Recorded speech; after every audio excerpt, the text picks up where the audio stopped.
Good evening বন্ধুসকল, শুভ সন্ধ্যা। আশা কৰোঁ আপোনালোকৰ সকলোৰে ভাল। ইউনিভাৰ্ছ ব্ৰহ্মাণ্ডৰ ওচৰত সদায় প্ৰাৰ্থনা কৰোঁ যাতে আপোনালোকক সকলোকে ভালে ৰাখে, কুশলে ৰাখে। তাৰে কামনাৰে আজি ভিডিঅ'টো আৰম্ভ কৰিব লৈছোঁ। তো বন্ধুসকল, আজি মোৰ বিষয়বস্তু হৈছে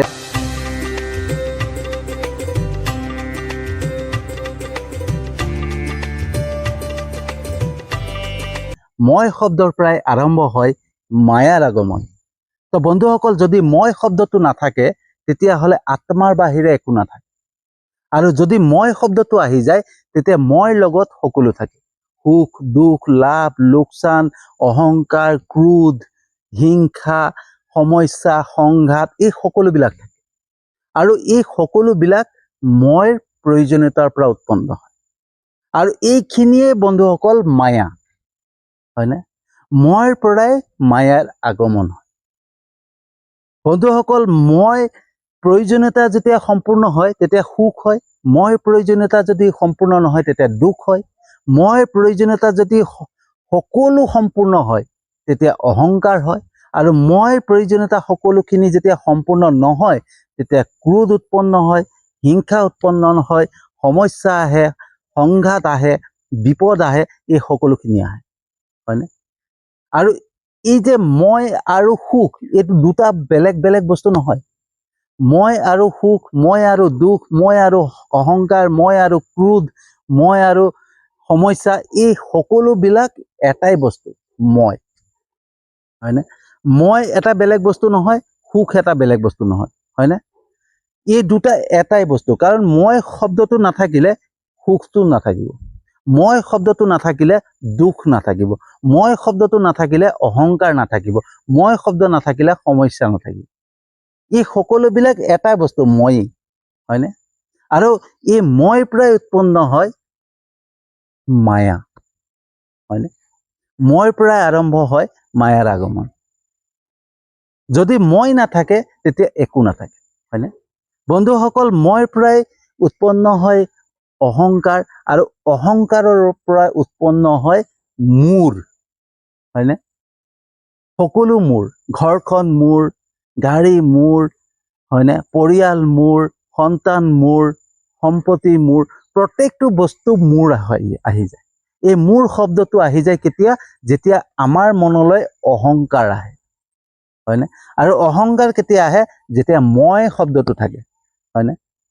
কিন্তু বন্ধুসকল, আপোনালোকে এটা বস্তু চিন্তা কৰিব, যেতিয়া এজন ব্যক্তি মৃত্যু হয় আৰু তেওঁক যেতিয়া শ্মশানলৈ লৈ যোৱা হয় আৰু জ্বলাই দিয়ে, তেতিয়া সেই ব্যক্তিজনৰ লগত সেই মই শব্দটো জ্বলি যায়, হয়নে?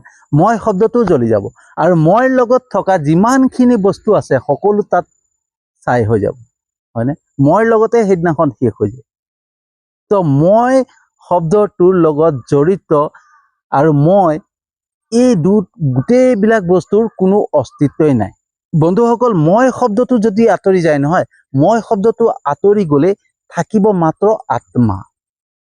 আৰু আত্মাই সকলো, হয়নে? আত্মাই সঠিক পথ প্ৰদৰ্শক, আত্মাই আমাৰ উদ্দেশ্যখিনিক দেখুৱায়, হয়নে? আত্মাৰ পৰাই উৎপন্ন হয় সত্য, আত্মাৰ পৰাই উৎপন্ন হয় ধৰ্ম, আত্মাৰ পৰাই উৎপন্ন হয় বিশ্বাস, আত্মাৰ পৰাই উৎপন্ন হয় কৰুণা, আত্মাৰ পৰাই উৎপন্ন হয় প্ৰেম, আত্মাৰ পৰাই উৎপন্ন হয় ধৈৰ্য, হয়নে? আমাক যিখিনি জীৱনটোক জীয়াই থাকিবৰ কাৰণে লাগে সকলো বস্তু আছে আমাৰ আত্মা। আমি সদায় আত্মাক চাব লাগে, আত্মাক বুজি পাব লাগে, হয়নে? আৰু যেতিয়াই আমাৰ আত্মা জাগ্ৰত হ'ব তেতিয়া মই আঁতৰি যাব, মই শব্দটো নাথাকে।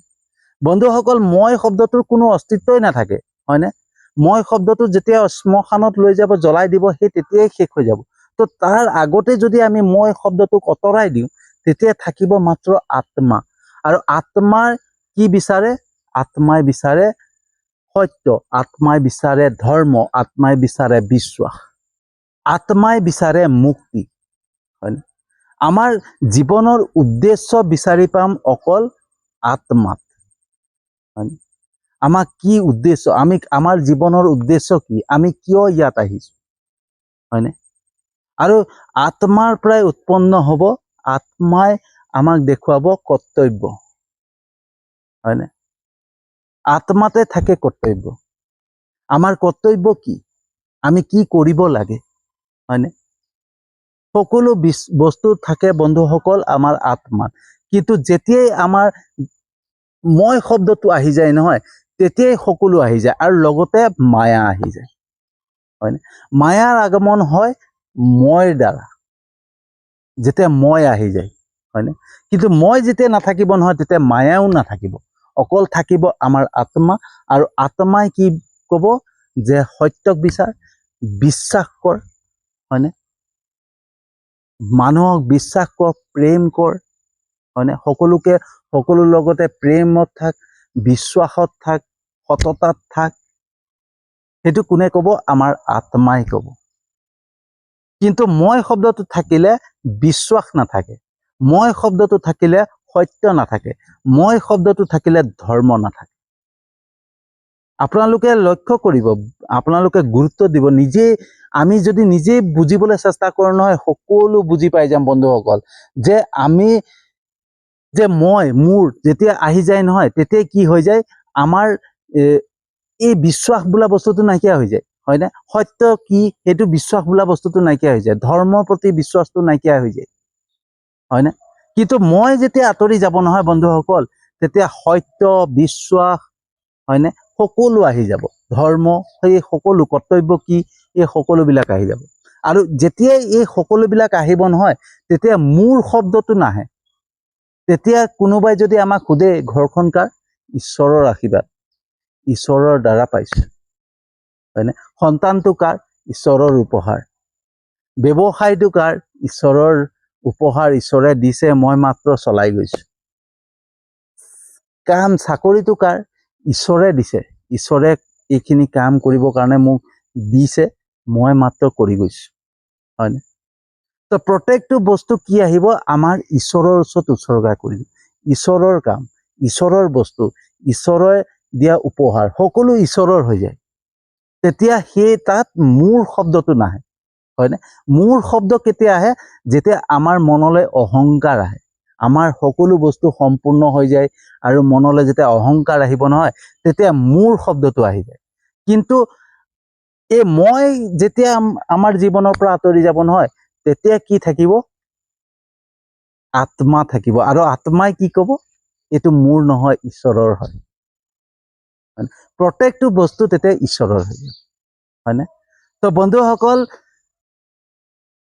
মই শব্দৰ পৰাই আৰম্ভ হয় মায়াৰ আগমন।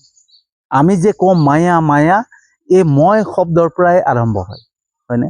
কিন্তু মই শব্দটো যেতিয়া নাথাকিব নহয়, তেতিয়া আত্মা থাকিব, আৰু আত্মাই আমাক সঠিক পথ দেখুৱাব, শুদ্ধ পথ দেখুৱাব, আমাৰ জীৱনৰ উদ্দেশ্যক বুজাব, হয়নে? আমাক মুক্তিৰ পথ দিব। আমাৰ জীৱনৰ উদ্দেশ্য এটাই, আমাক মুক্তি, আমাৰ জীৱনৰ মুক্তি, হয়নে? আমি যাতে এই জীৱন মৃত্যুৰ যোনটো চক্ৰ, সেই চক্ৰৰ পৰা মুক্তি পাব পাৰোঁ, সেয়াই আমাৰ মানুহৰ জীৱনৰ মূল উদ্দেশ্য। আৰু এই উদ্দেশ্যটো কোনে দেখুৱাব? আমাৰ আত্মাই। কাৰণ আত্মা হৈছে পৰমাত্মাৰ অংশ, হয়নে? পৰমাত্মাৰ অংশ আমাৰ ভিতৰত সোমাই আছে, হয়নে? তো আমি বাহিৰত মন্দিৰত ভগৱানক বিচাৰি যাবলৈ দৰকাৰ নাই। আমি যদি আত্মাক বিচাৰো নহয়, আমি সকলো পাই যাম, হয়নে? তো বন্ধুসকল, কেনেকুৱা লাগিলে জনাব। যদি সঁচাকে ভাল লাগিছে ভিডিঅ'টো, যিমান পাৰে শ্বেয়াৰ কৰিব। আপোনালোকৰ আশীৰ্বাদত এনেকুৱা ধৰণৰ ভিডিঅ' আৰু ঈশ্বৰৰ আশীৰ্বাদত, ভগৱানৰ আশীৰ্বাদত এনেকুৱা ধৰণৰ ভিডিঅ' বনাবৰ কাৰণে শক্তি পাইছোঁ। তো সেইকাৰণে বন্ধুসকল, যিমান পাৰে শ্বেয়াৰ কৰিব, আপোনালোকে আশীৰ্বাদ কৰিব। মই জানো আপোনালোকে মোৰ ভিডিঅ' চাই লাইক কমেণ্ট কৰে, শ্বেয়াৰ কৰে, মোক আশীৰ্বাদ কৰে, মোৰ ইউটিউব চেনেলটো ছাবস্ক্ৰাইব কৰিছে, মোৰ ফেচবুক পেজটোতো ফ'ল' কৰিছে। তাৰ বাবে আপোনালোকক আন্তৰিক ধন্যবাদ জনাইছোঁ। আৰু যিসকলে নাই কৰা, তেওঁলোককো বহুত বহুত আন্তৰিক ধন্যবাদ। কাৰণ মই জানো তেওঁলোকে এদিন মোৰ ভিডিঅ' চাব, সেয়া মোৰ বিশ্বাস। মোৰ যেনেকৈ ভগৱানৰ ওপৰত বিশ্বাস, ঈশ্বৰৰ ওপৰত বিশ্বাস, তেনেকৈ আপোনালোকৰ ওপৰতো বিশ্বাস। আৰু মই সেই বিশ্বাসেৰে আজিৰ ভিডিঅ'টো সামৰি মাৰিছোঁ, আৰু এটা নতুন বিষয়বস্তু লৈ আহি আছোঁ।